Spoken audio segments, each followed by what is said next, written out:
কবিতার নাম অনেকদিন দেখা হয় না। লেখক মোহাম্মদ আসিফ আহমেদ। অনেকদিন হলো আমাদের দেখা হয় না, সাক্ষাৎ নেই কোনো যোগাযোগ।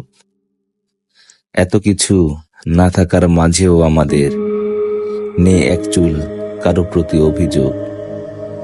সেদিন দেখতে পেলাম এখনো আছে স্কুলের পিছনে লাল কৃষ্ণচূড়া গাছটি। এখানে আমরা দেখা করতে আসতাম স্কুলের টিফিন দিলে কিংবা হলে ছুটি। যদি কখনো প্রচন্ড মন খারাপ থাকতো, অকারণেই নিজেকে লাগতো খুব একা। মনটা ঠিকই অনায়াসে ভালো হয়ে যেত আমাদের দুজন আর হলে দেখা।